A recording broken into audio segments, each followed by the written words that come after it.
জীবন বাঁচাতে এগিয়ে আসুন। তৃতীয় শ্রেণীর এক শিক্ষার্থী গত বৃহস্পতিবারে পরীক্ষার হল থেকেই তিনি স্তব্ধ হয়ে পড়ে যান। এলাকাবাসীরা তাকে দ্রুত মেডিকেলে নেওয়ার পরে আজকে তিনি মৃত্যুর শয্যায়। আমরা বলছি জান্নাতুল ফেরদাউসের কথা। আপনার একটু সহযোগিতা পেলে বেঁচে যাবে এই শিশুটির প্রাণ। আমরা একটু সরাসরি চলে যাচ্ছি জান্নাতুল ফেরদাউসের যে পরিবার রয়েছে, আমরা একটু পরিবারের সাথে কথা বলবো। সরাসরি চলুন। ভাই আমার মেয়েরে জান বিজ্ঞাপী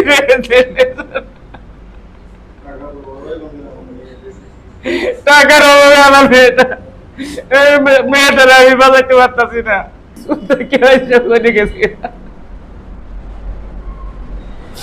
তারপর থেকে আমার মেয়ে হসপিটালে ভর্তি করার পরে যে 4 দিন থাকার পরে ওরা বলতেছে যে আমরা পারতেছি না। আরেক হসপিটালের এবার কেয়ারের কথা বলে, এবার কেয়ারে সিট খালি নাই। কখন নিয়ে যাই এমপিলিয়ার এনে ভর্তি করি, সেখানে খালি দিন খালি এই আমার মেয়ে অবনতির দিকে যাইতে। লিটন স্কুলে কেজি স্কুলে পড়ে। লিটন কেজি স্কুলে পড়ার পরে এদিন পরীক্ষা দেওয়া গেছিল গত 21 তারিখ পরীক্ষা দেওয়া যাওয়ার পরে এখানে পরীক্ষা দেওয়া অবস্থায় পরীক্ষা দেওয়া শেষ হওয়ার পরে দেয়া মেয়ে আমার টেবিল থেকে উঠতে পারে নাই, শরীর অবশ হইয়া আসতেছে। এখান থেকে তার সহযোগীরা ধরে আইনে বাসা দিয়ে গেছে। চট্টগ্রাম চাইলুতে ডেলি লেবারি কাজ করি। সেখান থেকে আমার এক বড় ভাই কল দিছে যে চালু করে তোর মেয়েরে বাসা, তোর মেয়ের অবস্থা ভালো না। সেদিন থেকে আইসি মেয়েরে নিয়ে গেছি মা ও শিশু হসপিটালে নেওয়ার পরে এখানে 4 দিন ওরা ট্রিটমেন্ট করে। 4 দিন ট্রিটমেন্ট করার পরে দিয়ে ওরা বলতেছে যে আমাদের হাতে আর আপনার মেয়েরে বাঁচানোর কোনো অপশন নাই। একটা অপশন আছে, আপনাদের ওর শরীরের ব্লাড চেঞ্জ করতে হবে। এটাই আমাদের এখানে নাই। তো এই আমাদের পাঠাইছে এবার কেয়ারের ওইখানে সিট খালি নাই। তখন এখান থেকে পাঠাইছে আবার অ্যাপোলোতে পাঠানোর পরে যে ওরা অ্যাপসেট করার পরে দিয়ে বলতেছে যে এই তার চিকিৎসা শুরু করার পরে ওরা বলতেছে যে ডেলি ওই প্রথমে মা ও শিশু হসপিটালে আমার এনে প্রায় 1 থেকে 1,30,000 টাকার মতন 4 দিনে আমার খরচ হয়ে গেছে। মানে আমি গরিব মানুষ, ডেলি মেসি কাজ করে আনার পরে দিয়ে 1,20,000 থেকে 25,000 টাকা খরচ হয়ে গেছে। প্রতিদিন এবারই 1 লক্ষ টাকার মতো তার ফিসে খরচ হইতেছে। যা এই পর্যন্ত 21 তারিখ থেকে এই পর্যন্ত আজকে 29 তারিখ পর্যন্ত আমার যা কিছু আছে সব আমি শেষ করে দিয়েছি। এখন আমার আর হাতে নাই কিছু। এখন আপনাদের হাতে আমার মেয়েরে সঁপে দিলাম। আপনারা আমার মেয়েকে জান ভিক্ষা দেন, আপনারা উচিল্লায় আমার মেয়েরে যদি আল্লাহ ফিরাইয়া দেয়। এছাড়া আর করার কিছু নাই। দেশ ও বিদেশে যারা প্রবাসী ভাইরা আছেন, বাংলাদেশের যত মানুষ আছেন, সবাই আমার মেয়েরে জান ভিক্ষা মেয়েটারে আমি বাজাইতে পারতাছি না। 10 লক্ষ টাকা লাগবে নিম্ন স্তর ডাক্তারে বলে দিয়েছে। এছাড়া আমার আর করার কিছু নাই। ডাক্তারে বলছে যে 10 লক্ষ টাকার নিচে হবে না। এখন আপনাদের হাতে আমি ছেড়ে দিয়েছি আমার মেয়েকে। আপনারা যদি আমার মেয়েকে আপনাদের উচিল্লায় আমার মেয়েরে ফিরাই দেয় আল্লাহ, এছাড়া আমার আর করার কিছু নাই। আমি গানের চাকরি করি। আমি সকালে যাই গিয়ে আমি কবর বুঝি আমার মায়া এরকম মায়া দিই। আমার মায়া জ্ঞান হারানো, আমার মায়ের মেডিকেলে নিয়ে গেছি। আমার মায়ের আমি আইসি অফিস থেকে আয়া আমি লয়ে গেছি। আমি এই সহযোগিতা চাই। আমার মায়ের আমার দান ভিক্ষা দেন। আমার মেয়ের কিছু চাই না।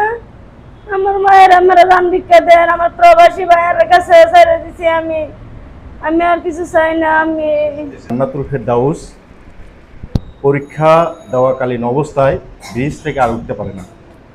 প্রতিমধ্যেই আমি তার বাবাকে ফোন করে বাসায় নিয়ে আসি, তার আম্মাকে ফোন করে বাসায় নিয়ে আসার পরে কাল বিলম্ব দেরি না করে ওনাদের বাচ্চা সহ ওনাদেরকে চট্টগ্রাম মা ও শিশু হাসপাতালে প্রেরণ করি। তো অবস্থায় থাকে। একদিন থাকার পরে বাচ্চাকে লাইফ সাপোর্টে নিতে হয়। লাইফ সাপোর্টে নেওয়ার পরে ওনারা প্রায় 3 দিন চিকিৎসা করার পরে 6 জন প্রফেসর অ্যাট এ টাইমে ওনারা একসঙ্গে সিদ্ধান্ত দেন যে মা ও শিশু হাসপাতালে এই বাচ্চারা আর কোনো চিকিৎসা করা সম্ভব নয়। চট্টগ্রামের এভার কেয়ার হাসপাতালে যাওয়ার পরে ওনারা বলতেছে যে আমাদের এখানে সিট খালি নেই। তখন আমি কি করব, নিজে দিশেহারা, আমি বাচ্চাকে নিয়ে ছুটোছুটি করতেছি শুরু থেকেই। ওখান থেকে ব্যর্থ হয়ে চলে আসলাম অ্যাপোলো এম্পেরিয়াল হাসপাতালে। যাই হোক, ওনারা আমাদেরকে বলল খরচাপাতির কথা করার বা যে পরিমাণ খরচা হবে সেটা একটু ধারণা দিলেন যে এত টাকা খরচা হতে পারে।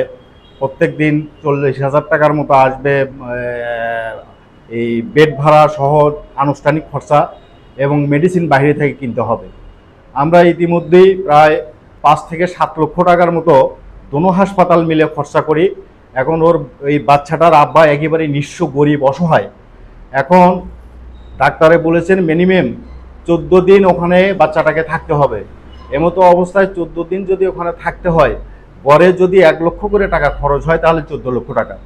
এই বাচ্চাটার জন্য আকুল আবেদন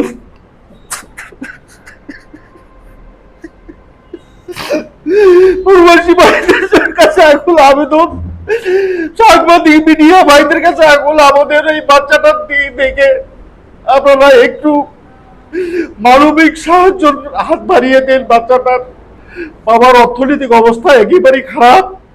বাড়িতে 5 শতাংশ জায়গা ছিল, সেই জায়গাটুকু বিক্রি করে নিয়ে এসে এখনো ট্রিটমেন্ট চালাই নিচ্ছে বাচ্চাটার, কিন্তু এখন পেরে উঠতে পারছে না। আপনারা একটু সাহায্য সহযোগিতার হাত বাড়িয়ে দেন। এত 20 কোটি বাংলাদেশের মানুষের মধ্যে আমাদের এই বাচ্চাটার সার্বিক সহযোগিতা করার মতো প্রত্যেকটা মানুষ একটি করে টাকা দিলে 20 কোটি টাকা হয়।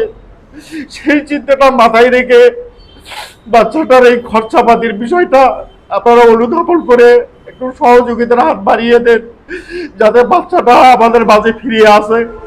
বিশেষ করে সাংবাদিক ভাইদের প্রতি অনুরোধ, তাদের সার্বিক সহযোগিতায় বাংলাদেশের উচ্চ পর্যায়ে মানুষ যারা আছেন, যারা সার্বিক সহযোগিতা করেন, সব সময় মানবিক সহযোগিতা করেন, তাদের কাছে আকুল আবেদন, প্রবাসী ভাইদের প্রতি আকুল আবেদন, আপনারা একটু এই বাচ্চাটার প্রতি বহনটা একটু দেন।